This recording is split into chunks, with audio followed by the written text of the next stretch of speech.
Alright, I know I'm on break at work, which reminds me I don't know what time it is. 5:55. I'm gonna start chapter 12 already. Wow, just flying through this thing, I guess. Chapter 12, Intruder of New Moon, Stephanie Meyer. Here we go. My eyes flew wide open with fright, though I was so exhausted and muddled that I was not yet positive whether I was awake or asleep. Something scratched against my window again with the same thin, high-pitched sound. Confused and clumsy with sleep, I stumbled out of my bed into the window, blinking the lingering tears from my eyes on the way. A huge dark shape wobbled erratically on the other side of the glass, lurching toward me like it was going to smash right through. I staggered back, terrified, my throat closing around a scream. Victoria. She'd come for me. I was dead. Not Charlie, too. I choked back the building scream. I would have to keep quiet through this, somehow. I had to keep Charlie from coming to investigate. And then a familiar, husky voice called from the dark shape. "Bella!" it hissed. "Ouch! Damn it! Open the window! Ouch!"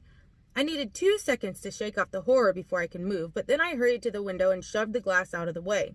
The clouds were dimly lit from behind, enough for me to make sense of the shapes. "What are you doing?" I gasped. Jacob was clinging precariously to the top of the spruce that grew in the middle of Charlie's little front yard. His weight had bowed the tree toward the house, and he now swung, his legs dangling 20 feet above the ground, not a yard away from me.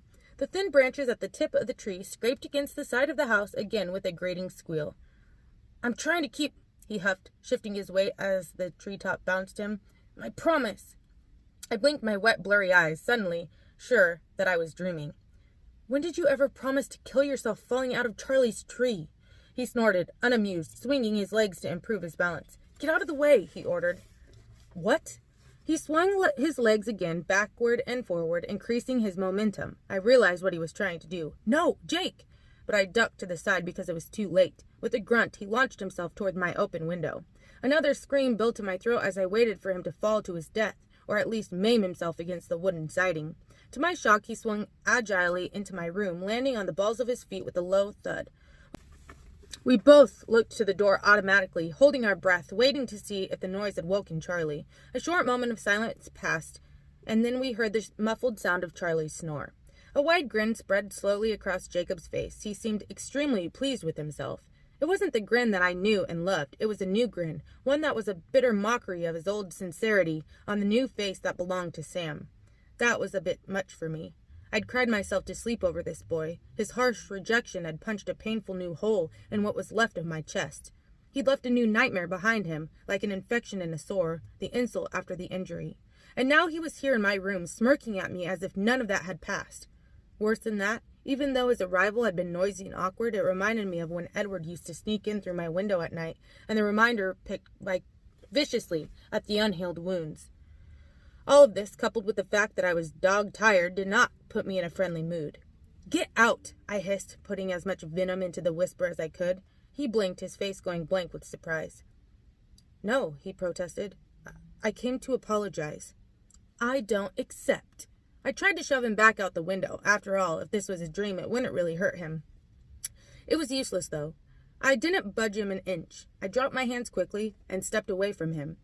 He wasn't wearing a shirt, though. The air blowing in the window was cold enough to make me shiver, and it made me uncomfortable to have my hands on his bare chest. His skin was burning hot like his head had been the last time I touched him, like he was still sick with the fever. He didn't look sick. He looked huge. He leaned over me, so big that he blacked out the window, tongue-tied by my furious reaction. Suddenly, it was just more than I could handle. It felt as if all my sleepless nights were crashing down on me en masse. I was so brutally tired that I thought I might collapse right there on the floor. I swayed unsteadily and struggled to keep my eyes open. "Bella?" Jacob whispered anxiously. He caught my elbow as I swayed again and steered me back to my bed. My legs gave out when I reached the edge, and I plopped into a limp heap on the mattress. "Hey, are you okay?" Jacob asked, worry creasing his forehead. I looked up at him, the tears not yet dried on my cheeks. "Why in the world would I be okay, Jacob?" Anguish replaced some of the bitterness in his face. "Right," he agreed and took a deep breath. "Crap. Well, I'm so sorry, Bella." The apology was sincere, no doubt about it, though there was still an angry twist to his features. "Why did you come here?" I don't want apologies from you, Jake. I know, he whispered, but I couldn't leave things the way I did this afternoon. That was horrible. I'm sorry. I shook my head wearily. I don't understand anything. I know. I want to explain. He broke off suddenly, his mouth open, almost like something had cut off his air. Then he sucked in a deep breath. But I can't explain, he said, still angry. I wish I could. I let my head fall into my hands. My question came out muffled by my arm. Why? He was quiet for a moment. I twisted my head to the side, too tired to hold it up, to see his expression. It surprised me. His eyes were squinted, his teeth clenched, his forehead wrinkled in effort. What's wrong? I asked. He exhaled heavily, and I realized he'd been holding his breath, too. I can't do it, he muttered, frustrated. Do what? He ignored my question. Look, Bella, haven't you ever had a secret that you couldn't tell anyone? He looked at me with knowing eyes, and my thoughts jumped immediately to the Cullens. I hoped my expression didn't look guilty. Something you felt like you had to keep from Charlie, from your mom, he pressed. Something you won't even talk about with me? Not even now? I felt my eyes tighten. I didn't answer his question, though I knew he would take that as a confirmation. Can you understand that I might have the same kind of situation? He was struggling again, seeming to fight for the right words. Sometimes loyalty gets in the way of what you want to do. Sometimes it's not your secret to tell. So I couldn't argue with that. He was exactly right. I had a secret that wasn't mine to tell, yet a secret I felt bound to protect. A secret that suddenly he seemed to know all about. I still didn't see how it applied to me, or Sam, or Billy. What was it to them, now that the Cullens were gone? I don't know why you came here, Jacob. If you were just going to give me riddles instead of answers. I'm sorry, he whispered. This is so frustrating. We looked at each other for a long moment in the dark room, both our faces hopeless. The part that kills me, he said abruptly, is that you already know. I already told you everything. What are you talking about? He sucked in a startled breath and then leaned toward me, his face shifting from hopelessness to blazing intensity in a second. He stared fiercely into my eyes, and his voice was fast and eager. He spoke the words right into my face. His breath was as hot as his skin. I think I see a way to make this work out, because you know this, Bella. I can't tell you, but if you guessed it, that would let me right off the hook. You want me to guess? Guess what? My secret. You can do it. You know the answer. I blinked twice, trying to clear my head. I was so tired. Nothing he said made sense. He took in my blank expression, and then his face tensed with effort again. Hold on. Let me see if I give you some help, he said. Whatever he was trying to do, it was so hard he was panting. Help? I asked, trying to keep up. My lids wanted to slip closed, but I forced them open. Yeah, he said, breathing hard, like clues. He took my face in his enormous, two warm hands and held it just a few inches from his. He stared into my eyes while he whispered, as if to communicate something besides the words he spoke. Remember the first day we met? On the beach in La Push? Of course I do. Tell me about it. I took a deep breath and tried to concentrate. You asked about my truck? He nodded, urging me on. We talked about the rabbit. Keep going. We went for a walk down the beach. My cheeks were growing warm under his palms as I remembered, but he wouldn't notice, hot as his skin was. I'd asked him to walk with me, flirting ineptly but successfully, in order to pump him for information. He was nodding, anxious for more. My voice was nearly soundless. You told me scary stories? Qualyut legends? He closed his eyes and opened them again.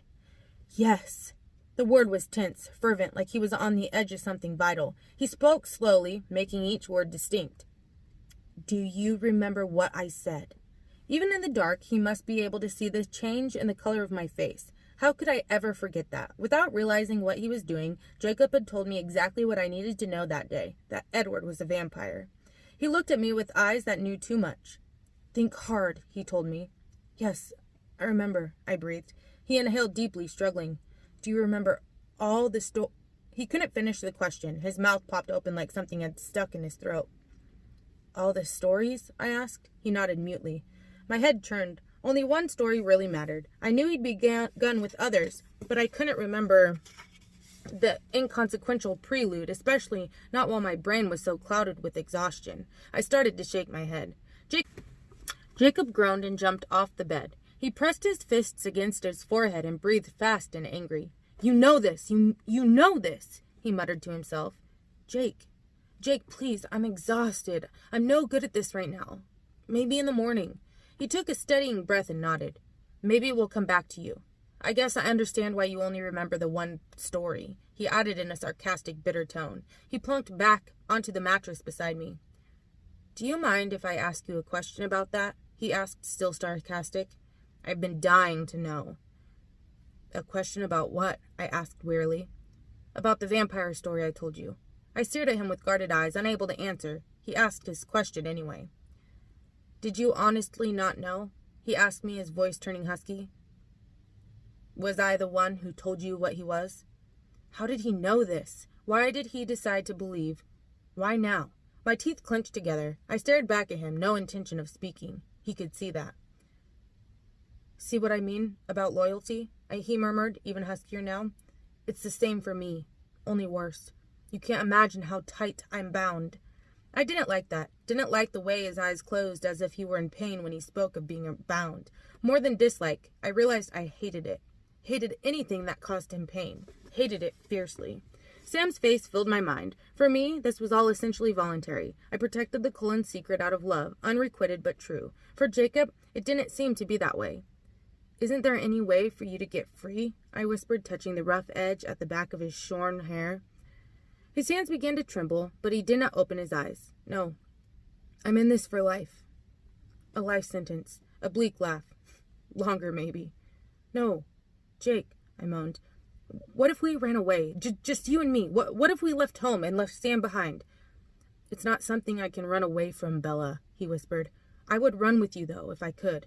His shoulders were shaking now, too. He took a deep breath. Look, I've got to leave. Why? For one thing, you look like you're going to pass out at any second.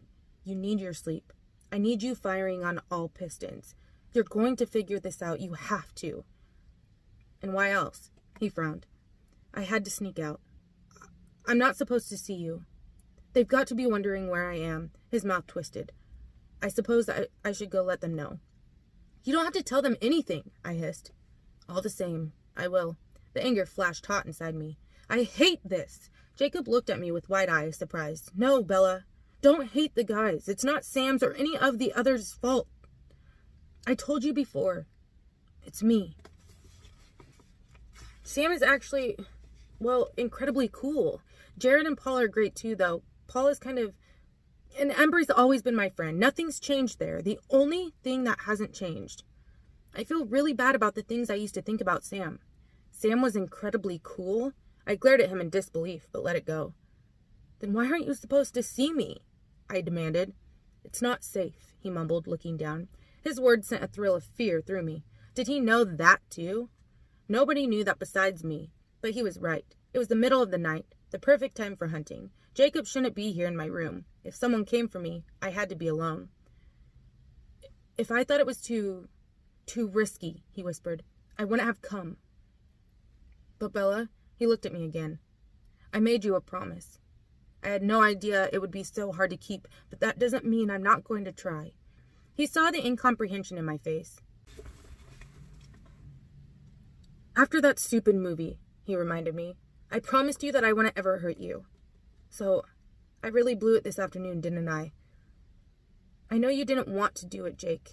It's okay. Thanks, Bella. He took my hand. I'm going to do what I can to be here for you, just like I promised. He grinned at me suddenly. The grin was not mine, nor Sam's, but some strange combination of the two. It would really help if you could figure this out on your own, Bella. Put some honest effort into it. I made a weak grimace. I'll try. And I'll try to see you soon, he sighed. And they'll try to talk me out of that. Don't listen to them. I'll try. He shook his head as if he doubted his success. Come and tell me as soon as you figure it out. Something occurred to him just then, something that made his hand shake. If you want to. Why wouldn't I want to see you? His face turned hard and bitter, 100% the face that belonged to Sam. Oh, I can think of a reason, he said in a harsh tone. Look, I really have to go. Could you do something for me? I just nodded, frightened of the change in him. At least call me, if you don't want to see me again. Let me know if it's like that. That won't happen. He raised one hand, cutting me off. Just let me know. He stood and headed for the window. Don't be an idiot, Jake, I complained. You'll break your leg. Use the door. Charlie's not going to catch you. I won't get hurt, he muttered, but he turned for the door. He hesitated as he passed me, staring at me with an expression like something was stabbing him. He held one hand out, pleading. I took his hand and suddenly he yanked me, too roughly, right off the bed so that I thudded against his chest. Just in case, he muttered against my hair, crushing me in a bear hug that about broke my ribs. Can't breathe, I gasped. He dropped me at once, keeping one hand at my waist so I didn't fall over. He pushed me, more gently this time, back down on the bed. Get some sleep, Bells. You've got to get your head working. I know you can do this. I need you to understand. I won't lose you, Bella. Not for this. He was to the door in one stride, opening it quietly and then disappearing through it. I listened for him to hit the squeaky step in the stairs, but there was no sound. I lay back on my bed, my head spinning. I was too confused, too worn out. I closed my eyes, trying to make sense of it, only to be swallowed up by unconsciousness so swiftly that it was disorienting. It was not the peaceful, dreamless sleep I'd yearned for. Of course not. I was in the forest again, and I started to wander the way I always did. I quickly became aware that this was not the same dream as usual. For one thing, I felt no compulsion to wander or to search. I was merely wandering out of habit because that was what was usually expected of me here. Actually, this wasn't even the same forest. The smell was different and the light too. It smelled not like the damp earth of the woods, but like the brine of the ocean. I couldn't see the sky, still it seemed like the sun must be shining. The leaves above were bright jade green. This was the forest around La Push. Near the beach there, I was sure of it. I knew that if I found the beach, I would be able to see the sun, so I hurried forward, following the faint sound of waves in the distance. And then Jacob was there. He grabbed my hand, pulling me back toward the blackest part of the forest. Jacob, what's wrong? I asked. His face was the frightened face of a boy, and his hair was beautiful again, swept back into a ponytail on the nape of his neck. He yanked with all his strength, but I resisted. I didn't want to go into the dark. Run, Bella, you have to run, he whispered, terrified. The abrupt wave of déjà vu was so strong it nearly woke me up. I knew why I recognized this place now. It was because I'd been here before, in another dream. 1,000,000 years ago, part of a different life entirely. This was the dream I'd had the night after I'd walked with Jacob on the beach, the first night I knew that Edward was a vampire. Reliving that day with Jacob must have dredged this dream out of my buried memories. Detached from the dream now, I waited for it to play out. A light was coming toward me from the beach. In just a moment, Edward would walk through the trees, his skin faintly glowing and his eyes black and dangerous. He would beckon to me and smile. He would be beautiful as an angel, and his teeth would be pointed and sharp. But I was getting ahead of myself. Something else had to happen first. Jacob dropped my hand and yelped. Shaking and twitching, he fell to the ground at my feet. Jacob! I screamed, but he was gone. In his place was an enormous red-brown wolf with dark, intelligent eyes. The dream veered off course like a train jumping the tracks. This was not the same wolf that I'd dreamed of in another life. This was the great russet wolf I'd stood half a foot from in the meadow just a week ago. This wolf was gigantic, monstrous, bigger than a bear. This wolf stared intently at me, trying to convey something vital with his intelligent eyes. The black-brown, familiar eyes of Jacob Black. I woke screaming at the top of my lungs. I almost expected Charlie to come check on me this time. This wasn't my usual screaming. I buried my head in my pillow and tried to muffle the hysterics that my screams were building into. I pressed the cotton tight against my face, wondering if I couldn't also somehow smother the connection I'd just made. But Charlie didn't come in, and eventually I was able to strangle the strange screeching coming out of my throat. I remembered it all now, every word that Jacob had said to me that day on the beach, even the part before he got to the vampires, the cold ones, especially that first part. Do you know any of our old stories about where we came from? The Quileutes, I mean, he asked. Not really, I admitted. Well, there are lots of legends, some of them claiming to date back to the flood. Supposedly, the ancient Quileutes tied their canoes to the tops of the tallest trees on the mountain to survive like Noah in the ark. He smiled then to show me how little stock he put in the histories. Another legend claims that we descended from wolves, and that the wolves are our brothers still. It's against tribal law to kill them. Then there are stories about the cold ones. His voice dropped a little lower. The cold ones? Yes. There are stories of the cold ones as old as the wolf legends and some much more recent. According to legend, my own great-grandfather knew some of them. He was the one who made the treaty that kept them off our land. Jacob rolled his eyes. Your great-grandfather? He was a tribal elder like my father. You see, the cold ones are the natural enemies of the wolf. Well, not the wolf really, but the wolves that turn into men, like our ancestors. You would call them werewolves. Werewolves have enemies? Only one. There was something stuck in my throat, choking me. I tried to swallow it down, but it was lodged there, unmoving. I tried to spit it out. Werewolf, I gasped. Yes, that was the word that I was choking on. The whole world lurched, tilting the wrong way on its axis. What kind of a place was this? Could a world really exist where ancient legends went wandering around the borders of tiny, insignificant towns, facing down mythical monsters? Did this mean every impossible fairy tale was grounded somewhere in absolute truth? Was there anything sane or normal at all? Or was everything just magic and ghost stories? I clutched my head in my hands, trying to keep it from exploding. A small, dry voice in the back of my mind asked me what the big deal was. Hadn't I already accepted the existence of vampires long ago? And without all the hysterics that time? Exactly. I wanted to scream back at the voice. Wasn't one myth enough for anyone? Enough for a lifetime? Besides, there'd never been one moment that I wasn't completely aware that Edward Cullen was above and beyond the ordinary. It wasn't such a surprise to find out what he was, because he so obviously was something.